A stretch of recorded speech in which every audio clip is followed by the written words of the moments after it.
Qué gusto tenerlos en esta emisión de La Otra Puerta.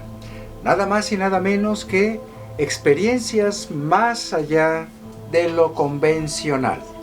Y el día de hoy les vamos a presentar 3 temas.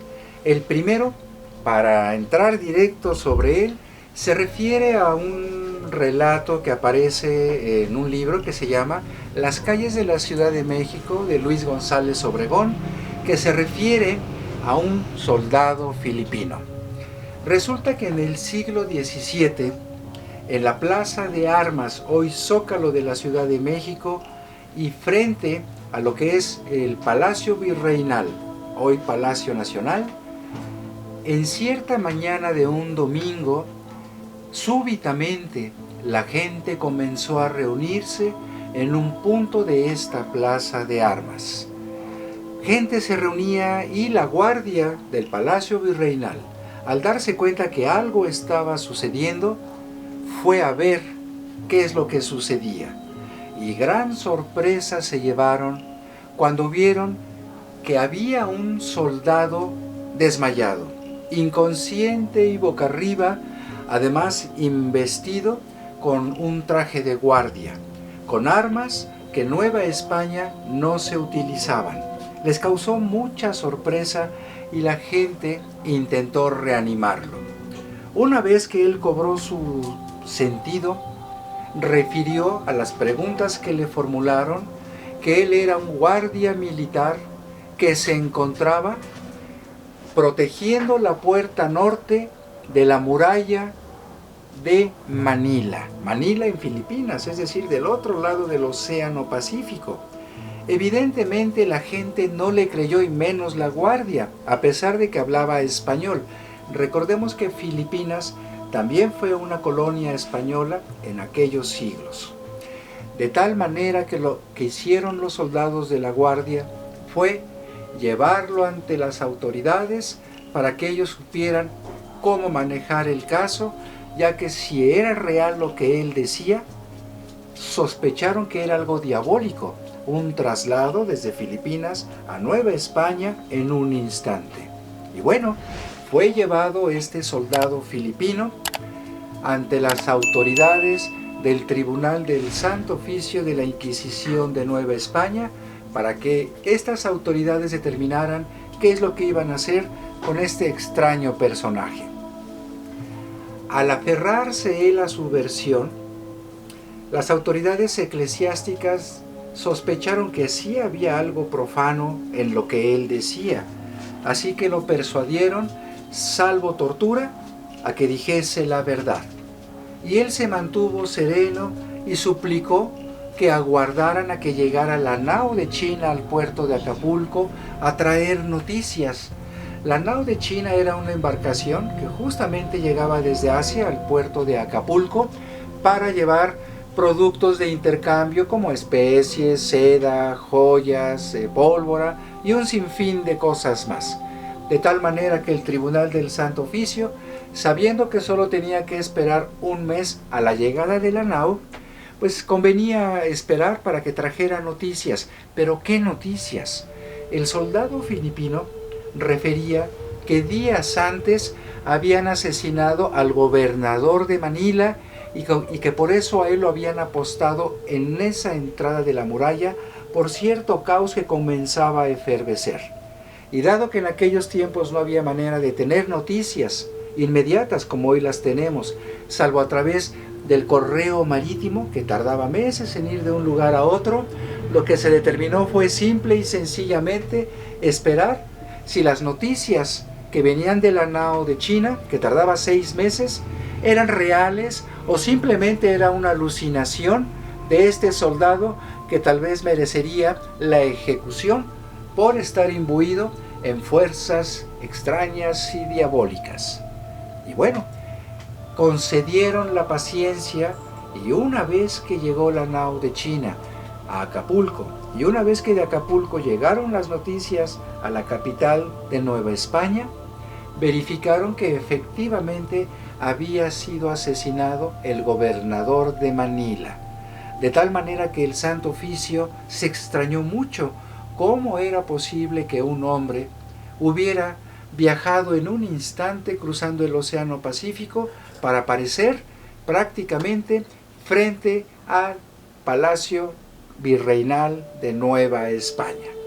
Lo cierto es que no supieron qué hacer con él, pero se decidió embarcarlo de nueva cuenta en la misma nao de China hacia Asia.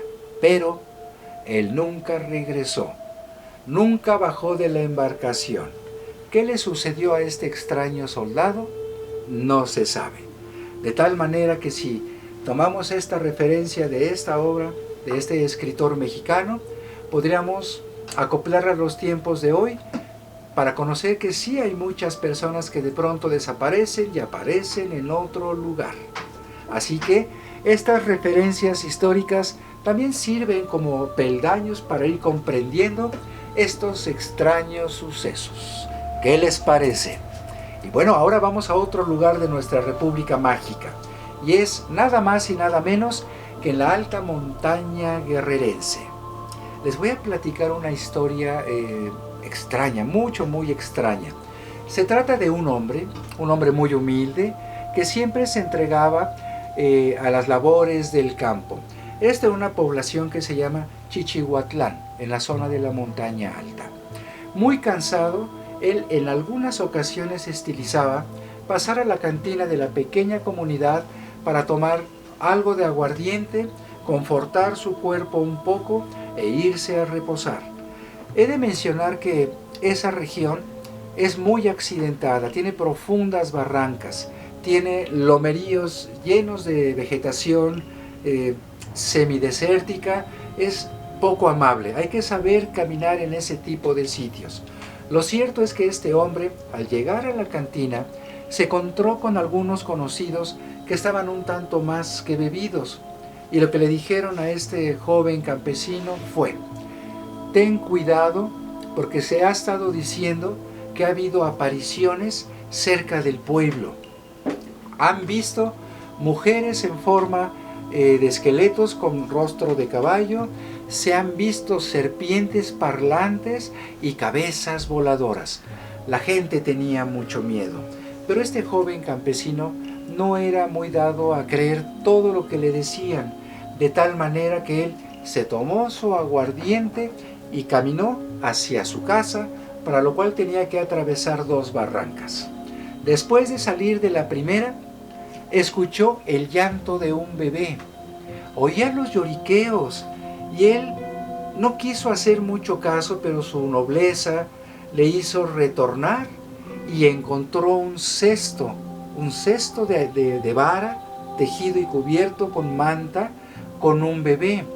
Tal era el frío que estaba soplando que él decidió simplemente tomarlo y emprender el camino hacia su casa para salvar a esta criatura de los animales peligrosos que siempre acechan en esos lugares. De tal manera que conforme él iba avanzando en la segunda barranca, la canasta le empezó a pesar más y cada vez más. Él se sentía doblemente fatigado y no se explicaba por qué el cesto incrementaba tanto su peso, hasta que se atrevió a levantar la tela de manta para ver qué es lo que pesaba tanto, y descubrió efectivamente el bebé, que ya iba sereno, pero tenía los ojos extraordinariamente grandes, rojos y como serpiente. En vez de tener la niña redonda, la tenía en forma de diamante y con una gesticulación muy extraña. Así que lo que él hizo, muy asustado, fue aventó el canasto y salió corriendo hacia el jacalito donde él vivía con su esposa. No tenían hijos. Al platicarle a su esposa lo que había acontecido, ésta le recomendó que descansara, y salió ella a buscar a un curandero, porque este joven hombre llegó muy fatigado, llegó muy asustado y con una altísima fiebre. Cuando llegó su esposa con el curandero, este hombre ya había muerto. De tal manera que fue sepultado 2 días posteriores, y después de que intentaron el ver el por qué había aparecido esa criatura, lo único que escuchaban los buscadores de este cesto eran los llantos. Por eso, a partir de aquel momento, las personas que cruzan esas dos barrancas y escuchan el llanto de un bebé, jamás se detienen, porque saben que es un espíritu cautivo en esa barranca encantada, que se aprovecha de aquellos que tienen la sensibilidad para acudir a ayudar a un diabólico ser con aspecto de bebé. ¿Qué les parece? ¿Irían ustedes a caminar por esos senderos? Habría que saber cómo protegerse, y en otra emisión les daremos a conocer cómo se pueden proteger de ese tipo de fuerzas extrañas cuando andamos en el México profundo. Bueno, si tienen historias, referencias, relatos que quieran compartir con nosotros, por favor suscríbanse y mándenlos a estas direcciones electrónicas. Y ahora, para cerrar esta emisión con broche dorado, por no decir de oro, vamos al estado de Veracruz. Vamos a la costa, muy cerca de lo que es la planta de Laguna Verde, en un enclave prehispánico llamado Quiahuistlán. Es un panteón que, como ustedes pueden ver en la imagen, está justo bajo una peña enorme, gigante, con lajas clavadas en la tierra y frente a un mar esmeralda maravilloso. Bueno, resulta que Quiahuistlán es un enclave totonaca que fue erigido una vez que las hordas del norte, que eran más primitivas, que eran muy violentas e invasoras, comenzaron a apoderarse de la región central y noroccidental del estado de Veracruz. Así que ellos se fueron a la costa para alejarse de esas amenazas, y ahí construyeron una comunidad cuyo panteón fue el de Quiahuistlán. ¿Y qué tiene de singular este extraordinario sitio? Primero, que hace 1700 años ellos construyeron tumbas, como ustedes pueden ver en la fotografía. Son pequeños monumentos perfectamente bien equilibrados, que tienen una cualidad. Tienen un orificio en la parte trasera y en el piso de esos pequeños monumentos, que no miden más de 1 metro de ancho y 1,5 de alto. Son muy pequeños y tienen un orificio por el cual se podrían poner ofrendas. Y no son uno, son aproximadamente 72 tumbas rescatadas y exhibidas en este extraño lugar. Además, de lo que tiene de singular es que una vez que excavaron estas tumbas, encontraron restos óseos prehispánicos, pero no aparece el tronco, ni las manos. Aparece el cráneo y las extremidades. En ninguna de las tumbas se encontraron los restos óseos de los troncos de los que ahí fueron sepultados. Y una vez que platicaba su servidor y el equipo de La Otra Puerta con el custodio de ese sitio, comentaba que muy a menudo se ven salir de las tumbas luces en forma de esferas que suben y bajan, que andan por las laderas y que muchas veces se pierden en el mar para después regresar y volver a incorporarse a esas tumbas. Por ello le llamamos almoductos. Es como si el alma de las personas que están ahí sepultadas pudieran liberarse para que esa energía cobrara presencia en la tercera dimensión y andar merodeando por esos sitios. Porque es un lugar sagrado, es un lugar que hasta la fecha no es muy conocido, pero es extraordinariamente hermoso y misterioso. Y si ustedes van aquí a Quiahuistlán, procuren grabar con sus teléfonos celulares de noche los sonidos que ahí se escuchan, porque muchas veces son sonidos que no pertenecen a lo que los ojos están mirando. Aparecen sonidos como eléctricos, sonidos muy extraños que nada tienen que ver con la fauna, que hacen que miremos un poquito hacia el mundo espiritual de este panteón prehispánico llamado Quiahuistlán, que les está esperando para que ustedes puedan contribuir a la dilucidación de esos misteriosos casos en nuestro México mágico.